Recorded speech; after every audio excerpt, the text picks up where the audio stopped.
Biden administration as the number of migrants crossing the border reaches its highest level in 15 years. Texas Governor Greg Abbott saying the dire situation is getting even worse.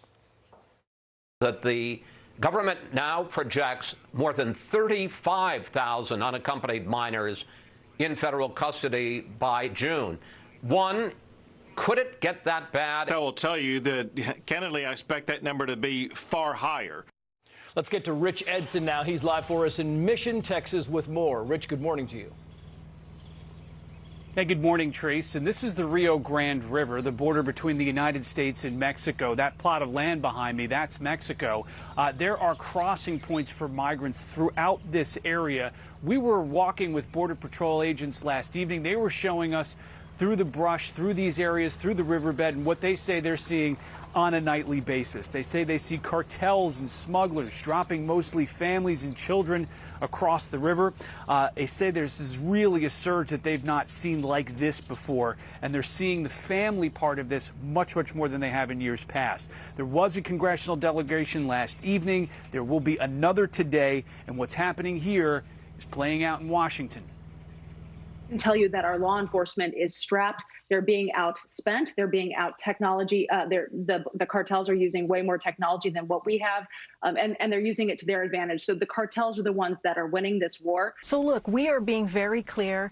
We have said, please do not take this journey. It is too dangerous. It is too treacherous. And we are also putting in place programs where people could stay home and move forward and apply in a legal way. Now, last evening, just really a few hours ago, we drove past a handful of families. Some waved to us, others looked exhausted, just shaken, really the kind of look that you don't forget. Agents spoke with them, moved them to a processing facility. We also spoke to a group from Honduras, a couple of small families, 2 teenagers traveling alone. They told us it took them more than 3 weeks to a month to get here by train, by car, on foot. 2 of the men said they had no work back home and that they encountered some pretty bad people on their trip up to the United States. They really didn't get into details from that. Agents say the type of activity they're seeing here, many of whom have worked here for anywhere from 5 years to a decade, have never seen it this bad here at this spot. Trace, back to you. Rich Edson live for us along the border. Rich, thank you. And Republican Congresswoman Nicole Malliotakis saw the crisis at the border firsthand this weekend, and she joins us now. Congresswoman, what did you see? You were our eyes and ears for the weekend. What did you see? Yeah, well, we went down to the border. We visited a processing facility. We also visited the Donna facility where they are housing migrant children and some families, completely overcrowded, 250 at capacity, and they had 4,000 individuals at this particular site. You saw children sleeping on top of each other practically, and it was very unsafe, I think, conditions simply because they are not providing COVID tests and they don't know who is infected, and many said that they did have fevers. But I have to tell you that the real issue here is that the president has turned over the borders to the cartels. The smugglers and cartels are making billions of dollars profiting off smuggling individuals, and the president has incentivized this.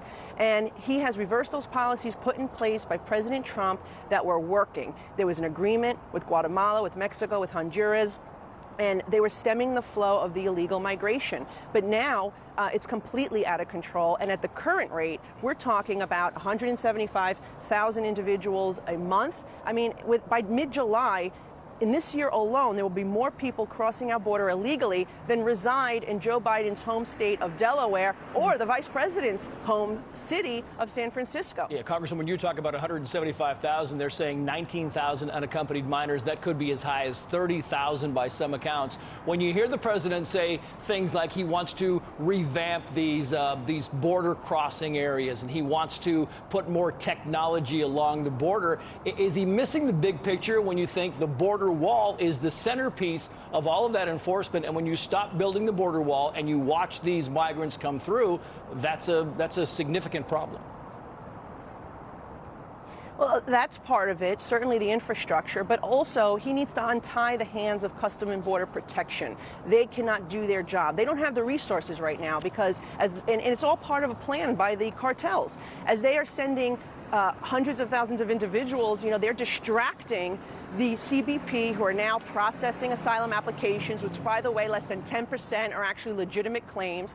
They are, babysitting the children at the migrant facilities.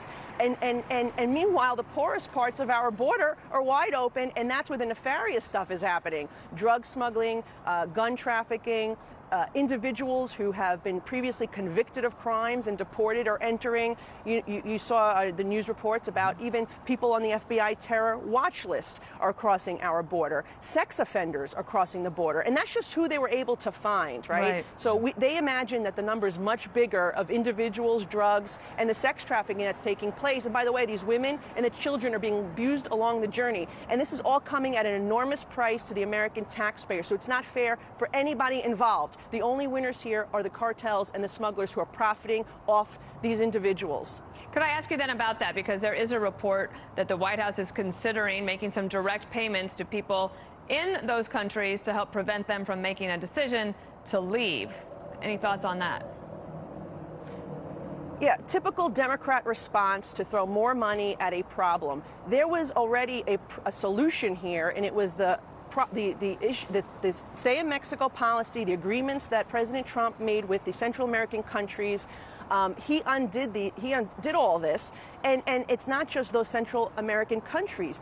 The facility we visited had individuals from over 60 countries represented. So this is a much larger criminal operation by the cartels that President Biden has incentivized, and he can simply fix it today by undoing